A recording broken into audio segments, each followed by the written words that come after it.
Hello, all you scaredy cats and kittens, and welcome to the Two Scaredy Cats Podcast, where we talk about all things strange, unusual, and paranormal.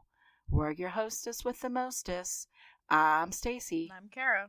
So, Kara, what have you been up to since we've talked last? Well, I didn't talk to you last because I had to do it by myself because you were in the middle of con season and you were in Ohio and then you're heading out Canada. Yeah, Canada. I was like, are you going to get there?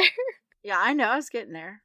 So, what have you been up to? How did your Ohio convention go? Anything interesting happen? I went to a clown party. Okay, that's interesting. A clown theme so party. What happened at your and what happened at your clown theme party? I mean, so obviously I went dressed as Buggy because, like, come on, it's a clown theme party. So, but I didn't want to go by myself because, like, it's over.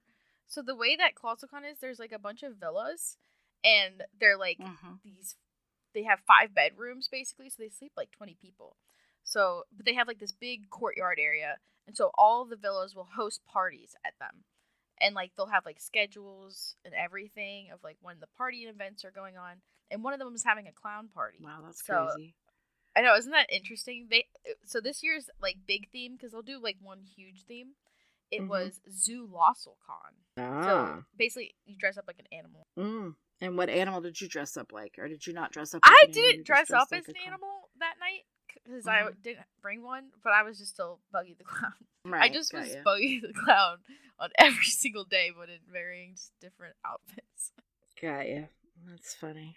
So that night, I went to the villas because my friends were going, and I was like, well, if you'll walk me over there, then I can...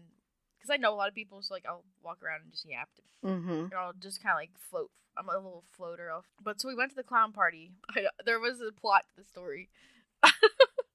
Oh. So we went to the clown party, and there was people hired to, like, balloons, you know, like balloon animals. Yeah. And they made a bunch of popcorn, so you could get popcorn. Nice. And there was also a bartender there, so they had, like, shots. Nice. Like cotton candy, like shot. Ooh, hello. What it was. Yeah, sounds good. Pretty good. I want some of those cotton candy shots. Those sound good, honestly. Right? Well, it was actually really interesting. You had to show your ID, obviously, because they're trying to keep. Well, you want to keep underage people. drinking. Yeah, yes, exactly. It's a big deal in Ohio. Like, well, yeah, and that way otherwise they're gonna like not bust them because they have security. It's so crazy because like at the con, people would be doing drugs and shit, and like the security guards just walk right by. They do not care. I think they're really just keeping an eye out for property. Gotcha. Isn't that like sense. Kind of like I guess it makes sense because it's like people are gonna do it regardless, just because of the nature of the event. So they're like, we just want you to be safe at least. Yeah, not destroy the property that we paid all this money for us to rent out for you guys to be here. People weren't doing like crazy drugs. I feel like they would have intervened then, but. Right, I know what you mean. Yes, like normal stuff. I gotcha. Normal, like, party drugs. Right, yeah. So that was... Oh, somebody was handing out balloon animals. Oh, yeah? But, did you get one? Yeah, but she, like, made them out of pool noodles. Really? That's Isn't interesting. That cool? I know. Yeah, you have to take a picture and send me one. Well, you know, like, the little dogs that I've given you before? Yeah. Home? Yeah. Little clown dogs. So... She was like, do you guys want a big clown dog or a small one? And I was the only one that said big. So I got the big pool one. But they got funny. Little tiny ones. So I was like, that's good. Because, like, I already have. You already got the tiny ones. Yeah, now you got a big one. That's cool. Yes. That's interesting. Now I have to go look up how to make animals out of pool noodles. Yeah, I'll just send you a picture. Yeah, I'm curious to see what it looks like. But it was kind of fun. Sounds like fun. There was, like, a lot of people. Not everyone was dressed up. But they had clown noses. So you could, like... Oh, nice. Show up and become a clown. You didn't have to come in clown attire. Right. That's cool. So it was inclusive, I guess. Yeah, nice. Yeah. Because everybody wants to be a clown. I actually ended up stealing where it's at. Pool noodle from one of the other villas because they were throwing them out into the crowd for some reason. Okay. So I was like, well, I might as well yeah, take it. Why not? Well, I mean, anything it was like else? Yeah, we went, we just got back from our vacation. We went to Gatlinburg for the week. We rented a cabin up in the mountains. Like, we were up near the Alpine Chalet up that way. And anyway, so we're there, and we had saw a couple bears, which was cool. And then my brother, Kara's uncle, and my sister-in-law came down, which was great. We had a blast. But when they first got there, they pulled up and, we helped them bring their stuff in and that. And we had went down into town to get them so we could, because it's pretty hard to get up to where we were. So we wanted to make sure they got up there okay. So we go into the house and we shut the doors to our cars and that, but we did not bother to lock them. And apparently, I guess you're supposed to be locking your doors to your homes and your cars up there because they've had such a bad bear problem. But we didn't think anything of it because we were going to come right back out. We were getting ready to go down for dinner. And we go into the cabin and we're in there. And so we're getting ready to go back out to go eat. And I noticed the car doors open on my car. And my husband's like, well, why didn't you shut the car door? And I'm like, I shut the car door before we, left. And he's like, I don't think, before we went in. And he's like, I don't think you did. And I'm like, yes, I did. Well, just then we get a text from the owner of the cabin because he has cameras on the outside of his property because the bears are so frequent up there to let people know when they're staying there when the bears are around so nobody gets attacked or mauled or whatever. And he lets us know that one bear had been in both of our cars.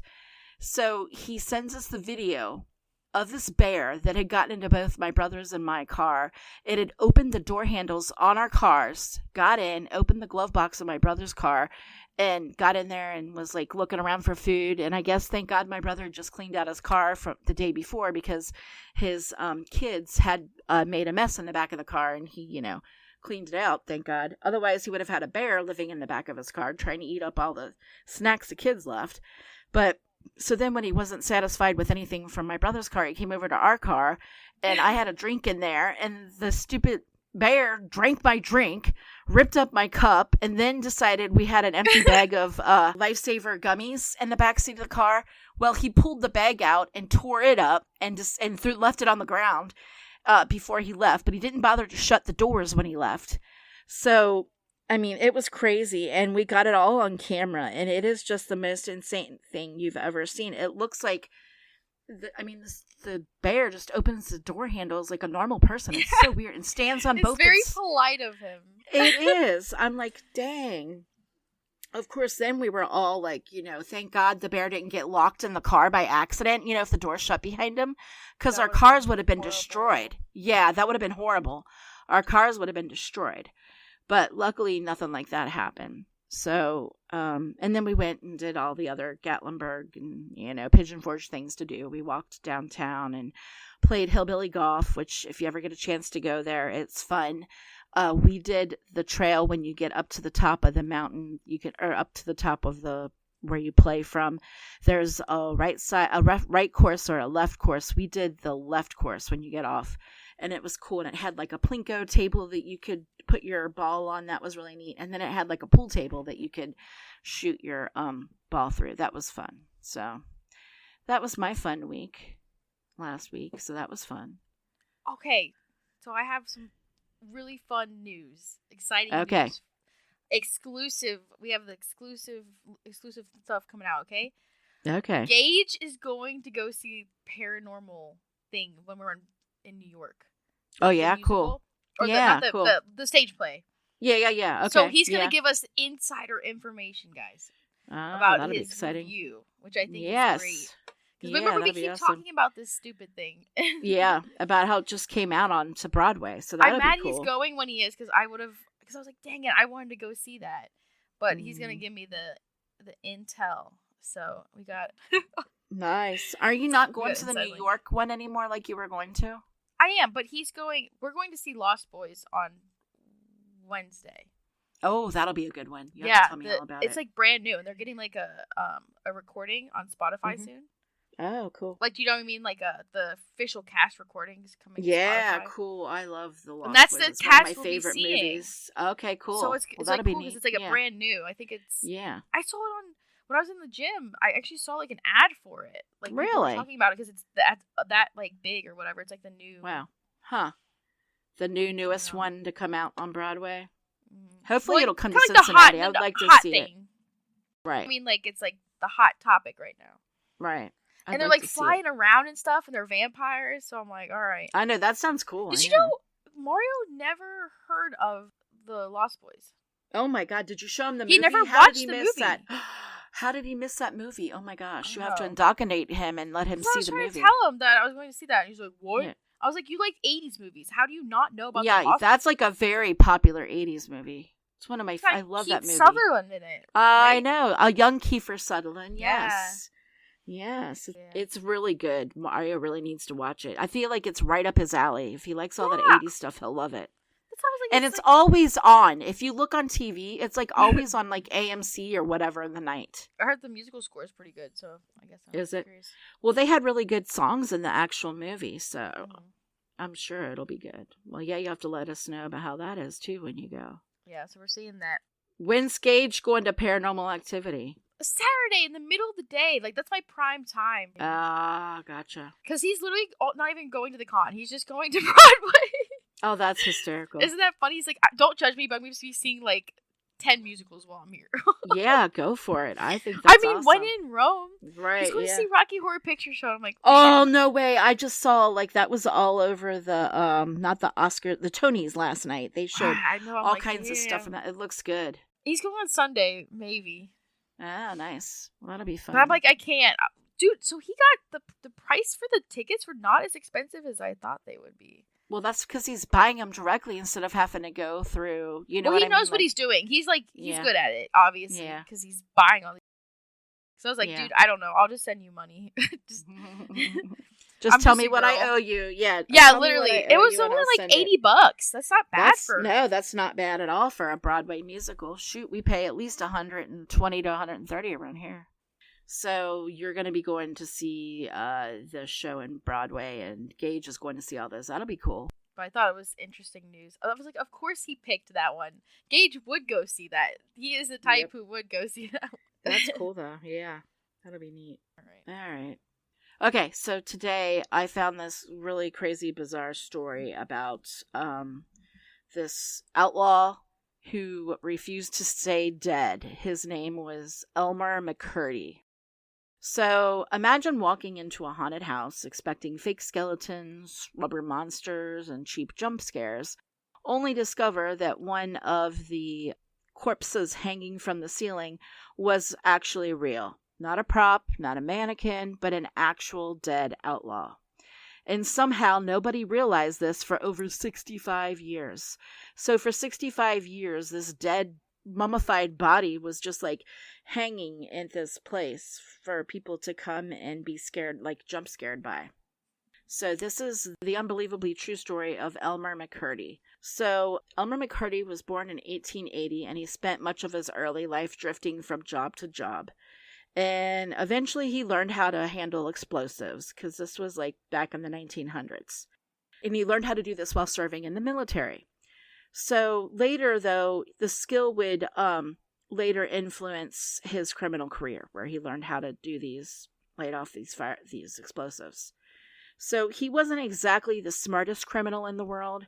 So in the early 1900s, he joined a gang of train and bank robbers operating throughout the Midwest. And unlike legendary outlaws who carefully planned their heist, McCurdy had a tendency to make mistakes, and he made very big mistakes.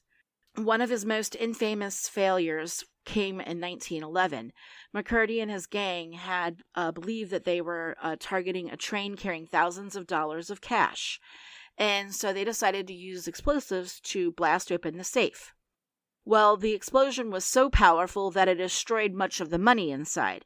So instead of becoming rich, they basically only got a tiny bit of what they thought they were going to end up getting. So then, a few months later, McCurdy attempted another robbery near present-day Oklahoma. And this time, the target was thought to be a train carrying large sums of money. So, unfortunately, though, it wasn't. And the train turned out to contain a lot less cash than what they thought they were going to have. So, McCurdy ends up escaping unscathed with only about $46 and some bottles of whiskey. So it's not exactly the score of the century that they thought they were going to have. The authorities got wind of this train robbery, so they were, looking all over for all the people that were involved in it. And they ended up finding out where McCurdy was hanging out at. and they ended up in a shootout match. Okay, so the law officers came and surrounded a hay barn where he was hiding out in, and a giant shootout followed. And when the gunfire stopped, Elmer McCurdy was dead, and he was only 31 years old. Now, most criminals would have disappeared into history. You know, we would have never heard of him again. But this is where his story starts to begin. So after his death, McCurdy's body was taken to a funeral home, and then something very unusual happened. Nobody came to claim him. Like usually, you know, you have family or friends or a loved one that comes to claim you, but nobody came to claim him. So the undertaker decided that he was going to go ahead and preserve the body anyway, and instead of using embalming fluid, he ended up using an arsenic-based embalming chemical, and he ended up like petrifying McCurdy. So weeks turned into months, and still no relatives came to claim him. So the undertaker got creative, and he began charging curious people who visited the funeral home a nickel to see the body of this dead outlaw. So soon people were lining up to come and stare at this, you know, body of Elmer McCurdy. And the dead train robber has become an attraction now. So years later, you know, he's like this big attraction. Everybody's still paying to come see him. 2 men arrived claiming to be his long-lost brothers. Now, they asked to take his remains home to be buried. And the undertaker agreed because he truly thought that they were his relatives.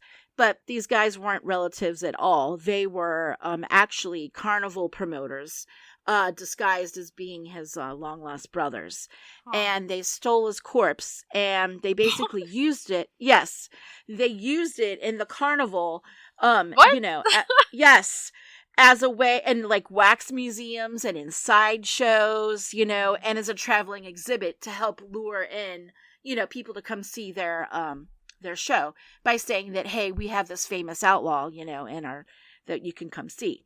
And people paid money to see him. I mean, children came and saw him, adults came and saw him, people would point at him, they would laugh, and they were all completely unaware that they were looking at a real human being. Yeah. So over the years, his skin hardened, like, okay, it got really hard, and he had dust accumulating on his body. So they started painting him. Yeah. And his body became so weathered that many just assumed that he was a wax figure. Like it didn't even look like, you know what I mean, like a person anymore. And it almost looked like a papier-mâché dummy. So, yeah. So the truth slowly disappeared beneath layers of neglect and all these different, you know, paint jobs that had been done on him over the years. So now let's fast forward to 1976, okay? There was a television crew filming an episode of the $6 Million Man at an amusement park called the Pike in California. Inside, there was an attraction that was like a funhouse attraction, and they had all these like mannequins and dummies in there, you know, trying to scare people with like masks and stuff on them. And it was known as the Laugh in the Dark, okay? And they had all these creepy mannequins, you know, all over in there in different poses and stuff. So one of the crew members decided that he needed to move the figure out of the way because it was blocking a shot that they needed to take during the filming of the $6 Man episode. So when he went to move the figure, the arm accidentally broke off. And to everybody's horror, it wasn't foam or plastic inside. It was actually a human bone that like poked out. And people were like freaking out. So production obviously had to stop because now you have a dead body and they got to call the police and, you know, all that crazy stuff. So the mannequin was removed and it ended up getting examined. And what they discovered was, you know, shocking to everybody, that it actually was not a prop that everybody thought it was, that it was actually a body that had been hanging in this haunted house, funhouse thing for years. And it had been dead, and this guy had been dead for 65 years. And nobody knew that it was him that had been, you know, hanging in there. So they said that the investigators found several clues hidden with his remains to let them know who he was. Among them was a penny dating all the way back to 1924 and documents that helped trace the bizarre journey of the corpse through the carnival circuits and sideshows. So eventually forensic experts identified the body as Elmer McCurdy. and the mystery was solved. It is one of America's strangest post-mortem adventures that people had ever heard of. So in 1977, Elmer McCurdy ended up being buried properly in Oklahoma, where he had died, and hundreds of people came and attended his funeral. And after decades of being displayed as entertainment for people, the outlaw finally received a real funeral. And to prevent anybody from stealing the body again, officials reportedly buried him beneath a layer of concrete. So after all, once you've spent decades touring America as a carnival attraction, people tend to take, extra precautions. That's pretty messed up. So I wonder if any of our listeners have ever been to California and actually visited that haunted house that they had. Yeah, that was like in 1976 was when they discovered the body in there. But isn't that crazy that this guy was, being used as a prop for all those years in a haunted house, and that he was used in like sideshows for the circus and nobody knew that he was real? They all just thought was like really crazy. I know that he was like a dummy and all, you know what I mean? It was, I saw this and I thought, okay, this is too crazy not to talk about it. But yeah, so be careful out there. Yeah, I mean, make sure you have a loved one or a relative that'll come collect your body when you die. Otherwise, you're going to be, a freak or a sideshow exhibit. But yeah. Yeah. So that's what I have for today. What do you have for us today? I have a interesting missing persons case. Okay. Missing 411. Ooh, all right. My missing 411 book. Ooh, we haven't done one. No, we have not. All right. So where is this one at? That'll be good. This one's in Alberta, Canada. Oh, in Canada. Really? Since I'm going to Canada next week. Yeah, that is. Wow, that's crazy. Yeah. Huh. All right. Yeah. So carry on. So this was actually kind of recent. She went missing in August of 2006. Oh yeah, that is kind of recent. So, that is fairly recent. Yeah. You know what I mean? Yeah, no. So we were talking about the mysterious disappearance from Alberta, Canada, from the Athabasca fire lookout. So she was actually, do you know what a fire lookout? Yes. They stand like they have a so, fire tower. Really long, tall. Yes, things, yeah. And they look over the forest to make sure there's no fires anymore. Yeah, I know what you're talking about. Yeah. So she worked in the fire lookout. Oh, okay. She's also 70 years old. Wait a minute, what? Isn't that crazy? That is crazy that she was that old. This is a wild story. Because those things are really steep and tall. Like, how was she able to climb up there? But she was working there for 18 years. So, she's not new at all. Oh, wow. She's, a veteran. Yeah, that's crazy. This has been her second home, basically. Wow. Okay. Yeah, so this is kind of a crazy story. Because, clearly, if this old, 70-year-old old is pretty old to be doing. Right. And you have to climb up to the top. Yeah, that's a very strenuous thing to be doing when you're that old. I mean, you could break a hip or a leg or something. No, this lady's she's a badass, I'm not going to lie. Wow. So. All right, she sounds cool. All right, go ahead. So she had been living actually at this specific one for 13 years seasonally. Holy moly. Cause, yeah. Well, you can't be in there in the winter. Yeah, I get it. So she stayed at a cabin that was on the bottom. Okay. And then she would have to climb up there every day. Yeah. Basically. Yeah, with binoculars and make sure. Do her job. Yeah. And you have to. So when you go. Okay, so let's backtrack. So to get to the cabin where the fire, it's probably have to hike, correct? It's not a hike. It's like a road. Oh, but you it's gotta drive. Okay. Kind of like a desolate road. Okay. Like a long remote road that leads all the way up, and it's just the cabin. Okay. And the tower. Lookout. Okay. Yeah, that's it. So she was able to navigate up and down this, at her age. Right. She had actually finished a climb of Mount Kilimanjaro. Oh, Mount Kilimanjaro. Yeah. Oh my God. Yeah. So you see, this lady, but she was 5'2" and 100 pounds. Wow. Damn. Isn't this crazy? Yeah. This lady's she's built different. Yeah. She is very nimble. Holy moly. Yes, that's what I'm saying. Can you imagine Grandma? No. Or Grandpa doing that right now? No. No, they wouldn't be able to. When you work at these outposts, you have to call in 3 times per day to report, a status report or whatever. Really?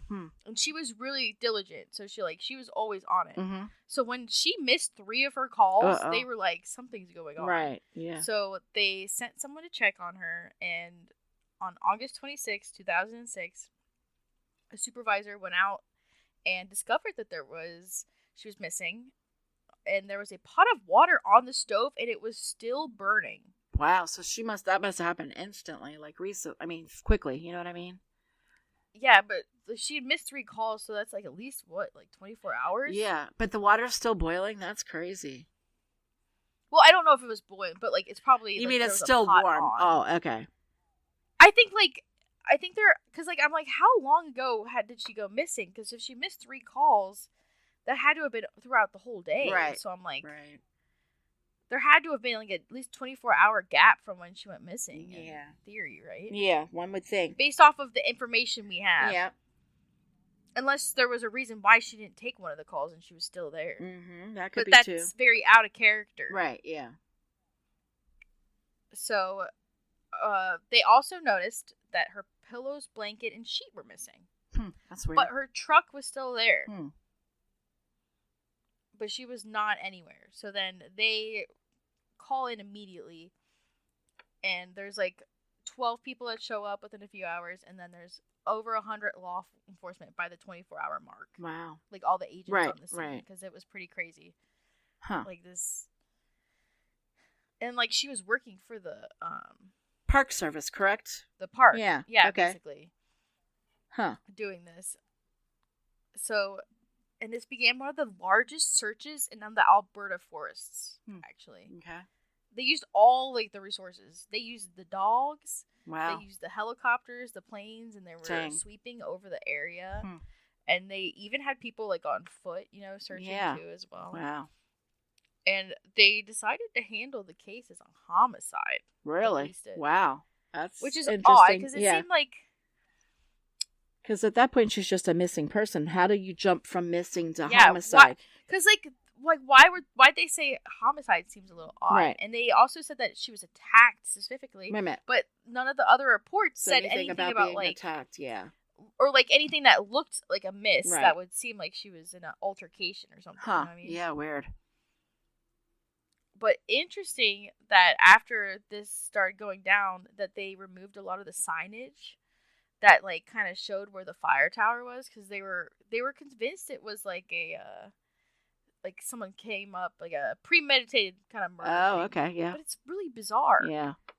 Because like, why the only way to this fire tower is that one road? Yep, one road in, one road out. Yeah, so like how? Unless they hiked in is the only thing I can think of, and that can very well be true. But like, where did they go? I don't know, but I'm just saying they probably hiked in. Maybe they have some hidden cabin somewhere that they, you know what I mean, that the park doesn't know about. I mean, that could be. Or she just went missing because missing 411. Yeah, maybe she found a portal somewhere and, and is in a different time zone now. Who knows? She's with the Bigfoot. That's now. right. She found the tree and she transported herself. Tree. Yeah, and she transported herself someplace else. That's crazy. So they never found her? She's still missing to this day? Yeah, so... Wow. So what did they... Police decided... Well, because they did the whole homicide thing, right. And then the union that represents them actually put out a $20,000 reward for her. Huh. Or clues of her disappearance. Right. Huh. And they actually... So in 2009, the RCMP, which is the Royal Canadian... Mountie Police, probably, the right? It's something Mountain Police. Okay. I think it's the Royal Academy. Royal Canadian. Okay. Mount Police. Okay. Mountain Police. I don't know. No, you're fine. I got you. Yeah, it's fine. But like, it's like their police, right? Yeah. In Canada. Right. I know what you're talking about. Yes. Yeah. So they end up making a statement in 2009 where they're like, we have no clue about her disappearance. They still said the attacked thing. Huh. That's like the current belief. Well, have they declared her dead though for her family so they can at least have some closure, or are they still like, yeah, she's still floating around out there in pieces because, something ate her or something attacked her? Well, she was 72. I feel like at this point, what would have happened to her? Yeah. I don't think she would have survived if she did get attacked. No, probably not. Not like there's anything wrong. Obviously, she was climbing up and down, but right. like... But still, no, I know. It would be harder for her to fight back than somebody younger, per se, right? I mean, I would think.